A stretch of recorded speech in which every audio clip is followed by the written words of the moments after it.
எல்லோருக்கும் வணக்கம்.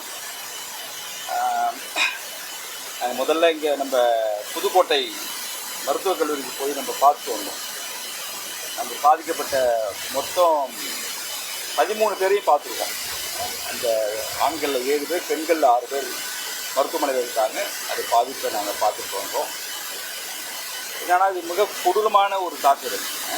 ஒரு குடியிருப்பை உள்ளே எரிக்கிறது, நம்ம மீது தாக்குதல் நடத்துறது, பெண்களை ஆபாசமாக பேசுறது, சாதி குறித்து பேசுறது, அது இல்லாமல் இங்கே இருக்கக்கூடிய வாகனங்கள்லாம் அடித்து நொறுக்கினது, வீடுகளை தீ வச்சு கொடுத்துனது, இதெல்லாம் ஒரு நாகரிக சமுதாயத்தில் எவனும் செய்ய மாட்டான். இதெல்லாம் ஏற்றுக்கொள்ள முடியாது. இது மிக கொடூரமான, கண்டிக்கத்தக்க ஒரு செயல். எங்களுக்கு இது ரொம்ப அதிர்ச்சியாக இருந்துச்சு. எனக்கு இது நல்லா புரியுது. ஏன்னா நீங்கள் இருக்கிறது நம்ம ரொம்ப மைனாரிட்டி, நம்முடைய மக்கள் எண்ணிக்கை தொகை ரொம்ப குறைவு. ஆனால் எல்லார் கையிலும் உருட்டுக்கட்டையும் ஆயுதங்களும் இரும்பு ஆயுதங்களையும் எடுத்துகிட்டு உள்ளே அடிக்கும்போது, கல்லை கொண்டு வீசும்போது நீங்கள் எப்படி பதட்டம் அடைஞ்சிருப்பீங்கன்றது எனக்கு நல்லா தெரியுது. நேற்று அந்த வீடு எரிந்த அந்த வீடியோ காட்சியை பார்க்கும்போதும் மனசெல்லாம் பரபரப்பாக இருந்தது. இப்போ நம்ம கணக்கில் என்ன சொல்கிறாங்க, சில பேர் 300 பேர் வந்தாங்கன்னு சொன்னாங்க அடித்த கும்பல், சில பேர் 400ன்றாங்க. அது போலீஸுடைய விசாரணை, அது அவங்க பார்க்கட்டும் ஒரு பக்கம். ஆனால் இதுவரை போலீஸ் கைது செய்யப்பட்டிருப்பது வெறும் 15 பேர் அப்படின்றதான் போலீஸ் தரப்பில் எங்ககிட்ட தெரிவிச்சது. 15 பேர் அவங்க கைது பண்ணப்பட்டிருக்கோன்றிருக்காங்க. அதில் பார்க்கும்போது ஒரு 12 ஊர் வருது. 12 கிராமத்தை சேர்ந்த நபர்கள்லாம் குற்றவாளியாக இருக்கிறாங்கன்ற மாதிரி அதில் வருது. என்னன்னா, அவங்க இப்போதைக்கு வழக்குன்னு போட்டிருக்கிறது பார்த்தீங்கன்னாக்க, நம்ம எஸ்சி வன்கொடுமை தடுப்பு சட்டம் இருக்குது, கேள்விப்பட்டிருக்குன்னு நினைக்கிறேன். நம்ம பட்டியல் சாதி மக்கள் பாதிக்கப்பட்டால் அது நமக்குன்னு இருக்கக்கூடிய ஒரு சட்டம், அதான் எஸ்சி வன்கொடுமை தடுப்பு சட்டம். அந்த சட்டத்தில் அவங்க போட்டிருக்கிறது 4 பிரிவு போட்டிருக்கிறாங்க. நாங்கள் அந்த அக்யூஸ்டு லிஸ்ட்டை எடுத்து பார்க்கும்போது 4 பிரிவு இருக்குது. அதாவது 3(1)(R)(S) போட்டிருக்காங்க. அப்படின்னா என்னன்னாக்கா, பொது இடத்துல ஜாதி திட்டுறது, இது ஒரு பிரிவு போட்டிருக்காங்க. ரெண்டாவது என்ன போட்டிருக்காங்கன்னா 3(2)(3) போட்டிருக்காங்க. 3(2)(3)னாக்கா நம்ம பொருட்களை எரித்து சாம்பல் ஆக்குறோம்னா. 3(2)(4) என்னன்னாக்கா நம்ம பொருட்கள் வீடு மாதிரி அந்த இடத்தை சேதப்படுத்துறது, பொருட்களை சேதப்படுத்துறது. இந்த வழக்கு தான் அவங்க போட்டிருக்காங்க.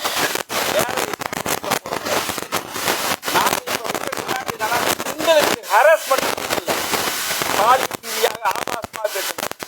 அதுக்கு தமிழ்நாடு விமன் ஹராஸ்மெண்ட் கூடணும். ரெண்டாவது என்ன போடணும் அப்படின்னா, எஸ்சி பெண்களை இப்படி ஆபாசமாக பேசுறது அப்படின்றது நம்ம மேலே இந்த பொருள் காயங்கள் இருக்குல்ல, அதுக்கு ப்ராப்பராக அது.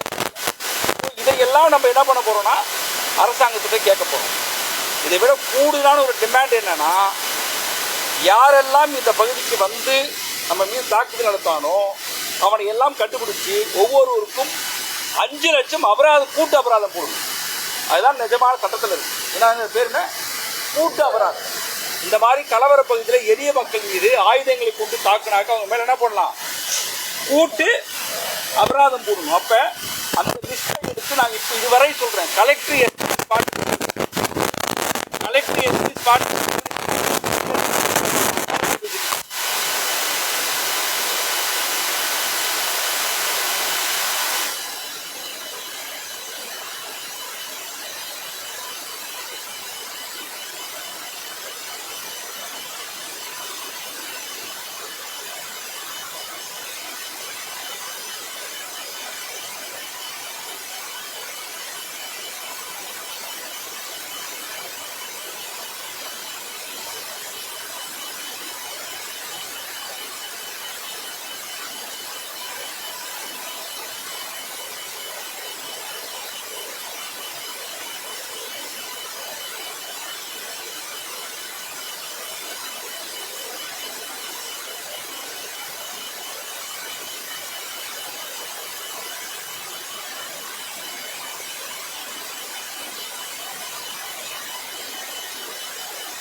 யார் வேணும் வணங்க போகலாம். இதுதான் வந்து சட்டத்தில் சொல்லப்பட்டிருக்கு, அதெல்லாம் பொது இடத்துல இருக்குது.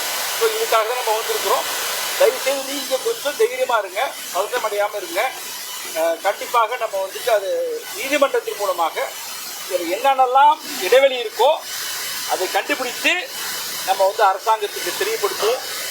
குறிப்பாக இந்த மாதிரியான கலவரங்களில் மாநில அளவில் ஒரு கமிட்டி இருக்குது. வன்கொடுமைகளை தடுப்பதற்கு கண்காணிப்பதற்கும் ஒரு கமிட்டி இருக்குது. அந்த கமிட்டி தலைவர் யாருன்னா முதலமைச்சர். அதான் உண்மை. இந்த கமிட்டி தலைவர் யாரு? முதலமைச்சர் தலைவர். 63 பேர் கொண்ட உறுப்பினர் இருக்கிறாங்க. இந்நேரம் முதலமைச்சர் என்ன செஞ்சிருக்கணும்னா அந்த கமிட்டியில் வந்து ஒரு 3 பேர் அனுப்பியிருக்கணும். முதலமைச்சர் என்ன பண்ணியிருக்கணும் அப்படின்னா, இது முதலமைச்சருக்கு வைக்கிற கோரிக்கை தான். ஏன்னா நான் முதலமைச்சர் என்ற அடிப்படையில் அவருக்கு நான் கோரிக்கை வைக்கல. இல்லை, முதலமைச்சர் என்ற அடிப்படையில் அந்த கோரிக்கை நம்ம வைக்கல. அவர் தான் SCST வன்கொடுமை தடுப்பு சட்டத்தினுடைய state level vigilance and monitoring கமிஷனுடைய சேர்பர்சன். வன்கொடுமை தடுப்பு சட்டத்தினுடைய கண்காணிப்பு விழிப்புணர்வுடைய தலைவர் அவர். இப்போ தலைவராக இருக்கிறவர் தான் இருக்கக்கூடிய 63 பேர் மெம்பரில் ஒரு 5 மெம்பரை உடனடியாக அந்த மக்களை பாதுகாங்க. ஏன்னா அவர் போலீஸ் மந்திரி மட்டும் இல்லை, SCST மக்களை பாதுகாப்பதற்கும் அவர் தான் தலைவர். சட்டத்தின் அடிப்படையில் நம்ம பேசுகிறோம். அவரும் வந்து என்ன பண்ணிக்கணும், ஒரு 3 பேர் அங்கே வந்து அனுப்பி இருக்கணும். அதுவும் அனுப்பப்படலை. இது நமக்கு ரொம்ப ஒரு அதிருப்தியை அளிக்குது. இன்னொன்று வந்து இந்த காவல்துறை வெளியிட்டதாக ஒரு அறிக்கை வந்துருக்கு. ரொம்ப கண்டிக்கத்தக்க அறிக்கை. அது உண்மையான அறிக்கையா போலி அறிக்கையான்னு தெரியல. அது வந்து ஏதாவது சைன் பண்ணியிருக்காங்களான்னு தெரியல. ஆமாம், அப்படி அறிக்கை வருது. அதையும் நம்ம போலீஸில் கேட்போம், வழக்கம் கேட்போம். இந்த அறிக்கை நீங்கள் தான் கொடுத்தீங்கன்னா அப்படின்னா நாங்கள் தான் கொடுத்தோம்னா தப்பு. அதுக்கும் நீதிமன்றத்தில் போகலாம். ஒரு விசாரணை முடியாமலே அவசர கதியாக இதுதான் பிரச்சனைன்னு சொல்லி ஒரு அறிக்கையை வந்து எந்த அரசு அதிகாரி கொடுக்க முடியாது. அப்புறம் எதுக்கு வந்து புலன் விசாரணை அதிகாரி ஒரு அதிகாரி இருக்கிறாங்க, அவங்களுக்கு ஏன் குற்றப்பத்திரிக்கை தாக்கல் செய்யணும், ஏன் டைம் கொடுக்குறாங்க? இதெல்லாம் சட்டத்தில் இருக்கு. அதனால நீங்கள் தயவு செய்து புரியுது, கொஞ்சம் தைரியமாக இருங்க. நம்ம கண்டிப்பாக உரிய நீதி நடத்துவாங்க. சரிங்களா? வரமாட்டாங்க. நம்ம இன்னொரு பக்கம் இல்லை இருங்க, பயப்படாதீங்க. காவல்துறை இங்க இருக்கிறாங்க. நம்ம வந்திருக்கிறது அவங்க போய் சேர்ந்துருக்கோம். அது இனிமேலும் அவங்களுக்கு வந்து உங்க மேல ஒரு சிறு குறும்பு பட்டாலும் கூட அது தமிழக அளவில், இந்திய அளவில் ஒட்டுமொத்தமாக அது பாதிக்குன்னு அவங்களுக்கு தெரியும், அரசாங்கத்துக்கு தெரியும். அதனால நான் என்ன சொல்ல வரேன் அப்படின்னா, பாதுகாப்பு கொடுப்பாங்கன்ற நான் நம்புறேன். கொடுக்கணும். நம்ம பாதுகாப்பு ஒரு நாள் 2 நாள் கிடையாது, 6 மாதத்துக்கு கேட்போம். 6 மாதத்துக்கு கேட்போம். முடிஞ்சதுன்னா இந்த ஒரு காவல்துறை ஒரு இது மாதிரி ஒரு சின்ன அறையை போட்டு பாதுகாப்பு கூட ஏற்பாடு பண்ணும். எஸ்பிட்ட பேசும். எஸ்பி வரலன்று அவர் கடமையை மீறி இருக்கிறாரு. அதே நேரத்தில் அதெல்லாம் சொல்லிட்டேன். சிசிடி கேமரா வைக்கிறது வந்து காவல்துறையில் SC ஆக்ட்ல இருக்கு. நான் சொல்றது எல்லாமே வந்து அவங்ககிட்ட நம்ம பிச்சை எடுக்கிற மாதிரி செஞ்ச வேண்டியதில்லை. நம்ம சட்டத்தில் இருக்கு, நமக்கான பட்ஜெட் இருக்கு. இதெல்லாம் எங்கேயோ நீங்க நினைச்சுக்காதீங்க. இதெல்லாம் வந்து அரசாங்கங்கள் சிறப்பாக செஞ்சு கொடுக்கறது கிடையாது. இதை செய்து கொடுக்க வேண்டும் என்ற கடமை அரசாங்கத்துக்கு உண்டு. அதனால புரிஞ்சுக்கணும். நீங்க கெஞ்சாத, நீங்க நம்ம ஒன்றும் பிச்சைக்காரன் கிடையாது.